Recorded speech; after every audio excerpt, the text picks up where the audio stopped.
Hey there, I am here Conway, and I'm here with Doug Ortiz. We're here to talk about a couple questions from the 2024 State of PostgreSQL survey from Timescale. There's three questions that I'm going to be asking him today to get his opinions that are actually asked on the survey itself. If you haven't taken the survey yet, definitely recommend that you go and do that up until September 30th.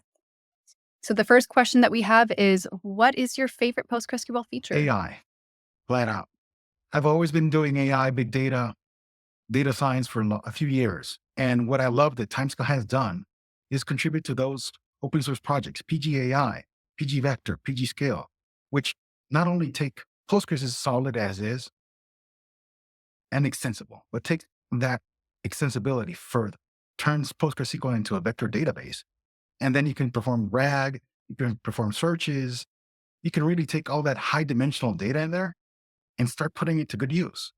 I know that AI is a big buzzword for quite a few years now. We've been hearing it, but seeing it in action is one thing, and talking that you're going to do it is another. And wow, once you start using it, you start seeing all the possibilities right in front of your eyes. It's just amazing. Probably I'm not conveying the idea enough or explaining it well, but being able to store your data, your relational data, along with your high dimensional AI data that you can perform searches, quality searches across your system is just adds a whole new level of capabilities. Honestly, I'm just so happy to see that in action and be part of that effort at Timescale here. I could definitely see that. That's a great answer. Um, it's so interesting hearing about the different AI applications available today using Postgres. Let's see. The next question we have are, what are the top challenges you face Oh, when using that's a good Postgres? one. The first one I see challenge is there's still a lot of myth on Postgres not being ACID compliant, not being spread enough, not being solid enough, not good enough, boring. Oh, I can say yes to all of those, but well, not true. Postgres is solid. It's been around for many years. It's been proven it has ACID compliance and has an extensible ecosystem. It's not a database that it's going to leave you in the midst of a big run or big project. No, it's solid. That said, there's still those lingering myths of, oh, it's not reliable. That's not true. That should be gone. Many users or whoever says that should actually re-educate themselves. That's not longer true. Maybe many years, and I'm talking about decades, it might have been true, but that has long since been dispelled. It's a good database, solid. And many of the other Postgres surveys out there have confirmed that. The fact that developers for the two last 2 years, 2023 and 2024, have stated that it's the most loved database, that should count for something and dispel all these other rumors, myths that it's not good enough for any other project. It's just for home use or personal use. No, it's not. It's an enterprise database.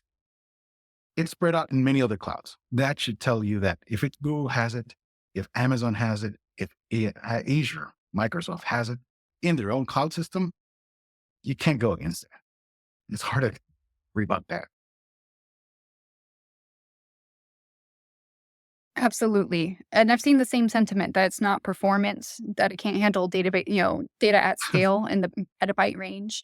And it can't. It's been proven to over and over again. There's so many use cases from companies that are actually like saying, like, we use Postgres for petabytes of data at scale, and we're having enormous performance improvements. We're seeing like all these great benefits from using Postgres over what we were using before, Very over and true. over again. So we have one more question here, and that's, why did you choose PostgreSQL over other databases for your Oh, AI that's a good one. applications? That was kind of a mix and match.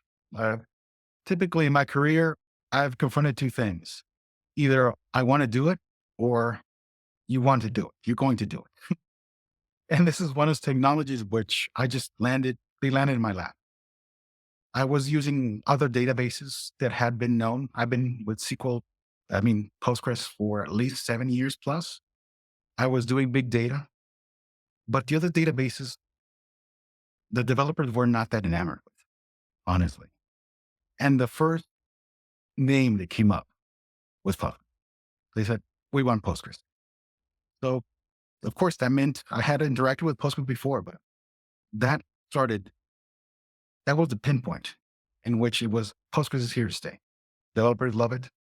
They want it. So from that point on, it was just Postgres, Postgres, Postgres. In fact, I haven't stopped using Postgres since then, honestly, which is amazing.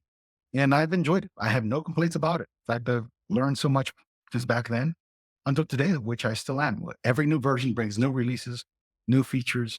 And it's amazing to see the ecosystem and all these organizations embracing Postgres.